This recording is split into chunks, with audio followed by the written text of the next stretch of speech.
Do you ever feel like you're stuck? Like no matter what you try, you can't move to that next level if you're not stuck. 'Cause I'm going to share with you all the things that I have in my bucket that have helped me get unstuck. You're not stuck. No, you're not. I've been listening to this Taylor Swift song lately. The line in the song, nothing new. It says, how can a person know everything at 18 but nothing at 22? And I pretty much have been singing it. How can a person know everything at 18? Yeah, that was me. And nothing at 52? Yeah, still me. I think that life is supposed to have stuck points, but I feel like we're not supposed to stay stuck. I think the first step to getting unstuck is acknowledging the fact that you're stuck and accepting your current situation is not where you want it to be. My dad used to always say to me, like, especially when I would come home grumbling about my job in fast food, about the customers and this and this and that. And he said, if you don't like your situation, you're the only one that can change it. And if you don't change it, you're going to drag everybody else down with you. But what if you don't even know that you're doing that? Because you're going through the motions, refusing to acknowledge the situation that you're not happy. It might seem like a really simple thing, but once you accept where you are, accept like that ugly feeling of this is not where I want to be, and fully embrace that that's not going to feel nice, then that's the time that you're going to gain some momentum to move forward. So my dad shared that with me, like you're going to drag everybody down, because he knew that I was the person that really loved spreading joy. So he knew that that one sentence would trigger me into making a change. Now, he also backed that up by saying, find something to do find a different job before you quit the first job, which was very sound advice. And I went along that path and I changed my situation. So it's one example at a young age where I learned how to get unstuck because I was acknowledging and I had someone there that helped me acknowledge that I was not happy the way I was and I was dragging others down. So, if you're stuck, you're probably complaining. I don't know. I usually do if I'm stuck, or I get a little bit more judgy or a little bit more bitter, like they can do it because, or it's easy for them because, and life is, if you're getting into that not self theme of you, of where you're not really enjoying who you're being as a result of being stuck, that's also a micro acknowledgement. The next step, once you've gotten there to the acknowledgement phase, is you got to define what's holding you back. We have all kinds of excuses that pop up in our life. Sometimes it's fear, sometimes it's doubt, and sometimes it's small. Like when it comes to exercise. Okay, for me, I know that I've been needing to add more flexibility into my routine. You know me, I'm the walking girl. I walk every day with my dog. I do some strength exercises. I know that mobility and flexibility are super important. And I get a little bit in, but I'm not really able to stay consistent or do it well enough on my own. For whatever reason, I keep making excuses. I don't have time. I don't want to. I have to get on to something. And so I'm not doing it. So I thought about, starting a class, going to like a yoga class once a week or something like that, where I sign up for something, I pay money. So if I pay money, I know I'm going to show up for sure.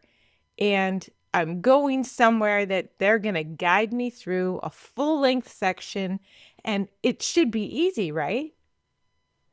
So I did. I was invited to join a hot yoga class, which is a nice, long, deep stretch. Nothing like dramatic, because that just freaks me out. Like add heat and drama in the same room with me, and we probably are not going to have a good time. It just like makes me nauseous just thinking about it.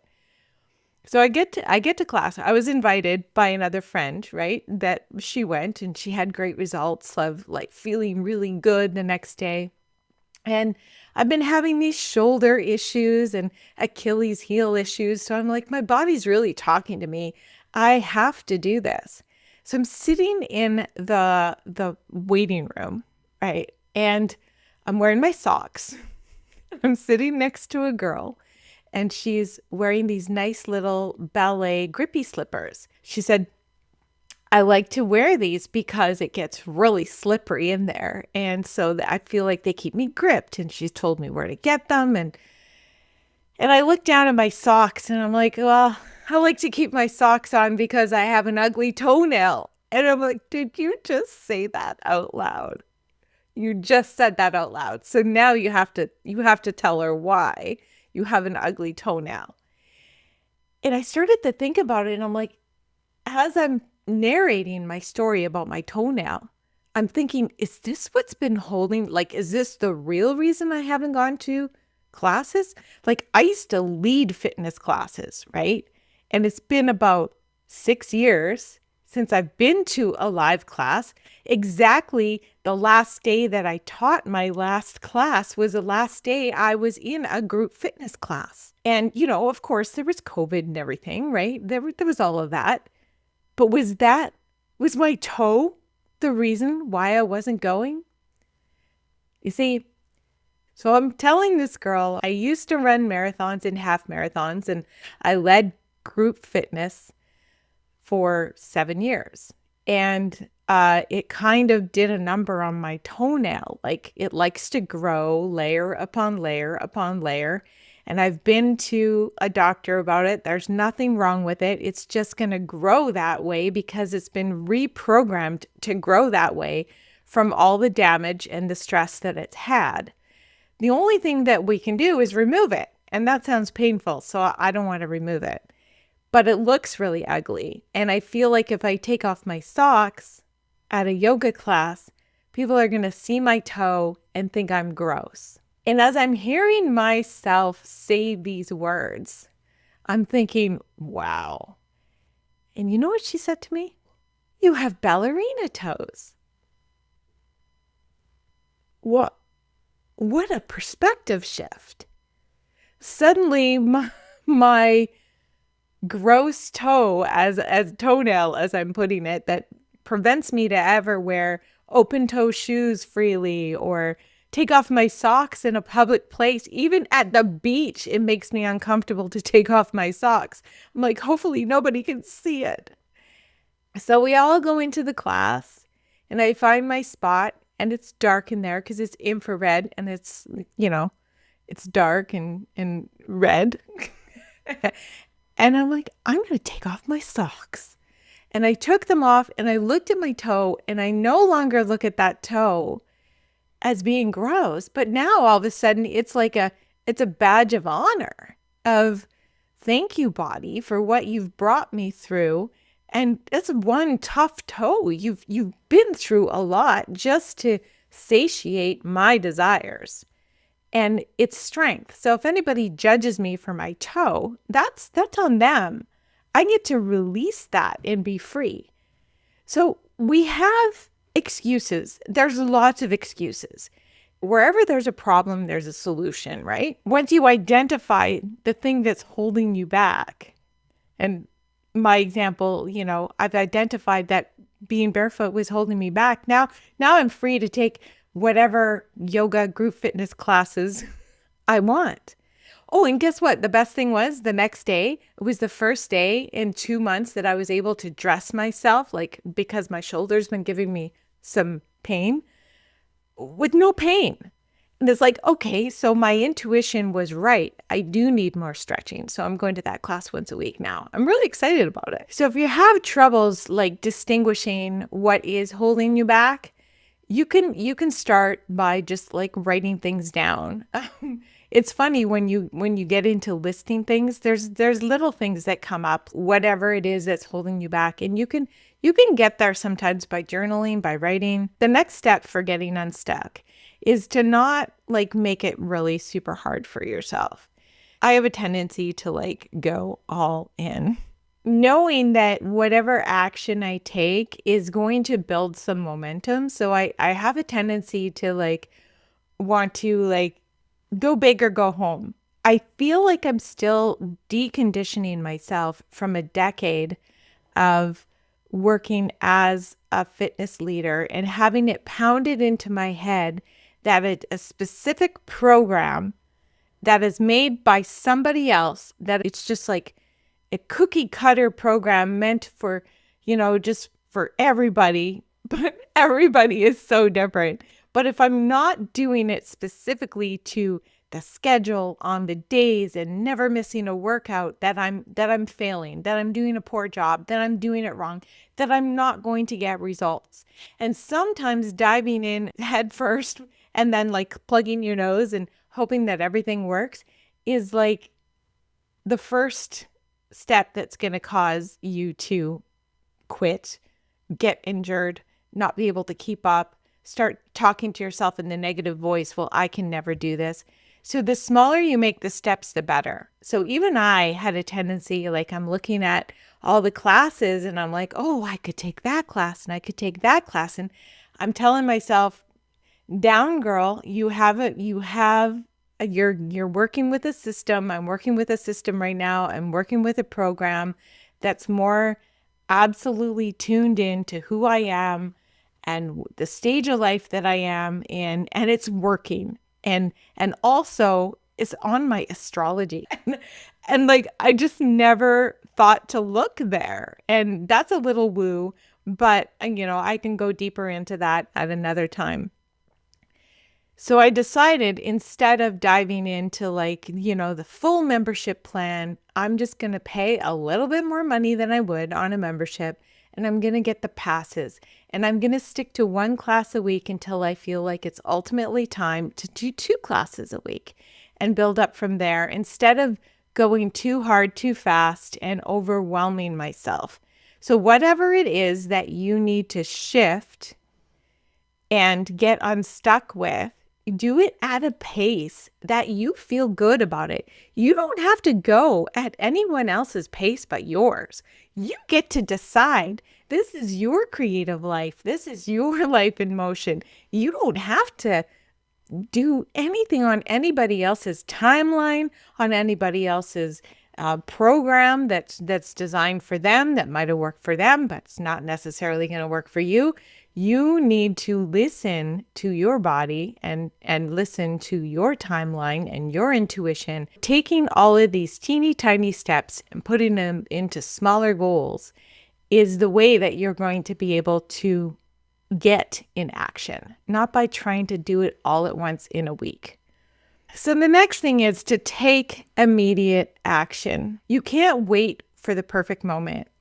You're taking action. You're watching this or listening to this right now. So that's a version of you taking action.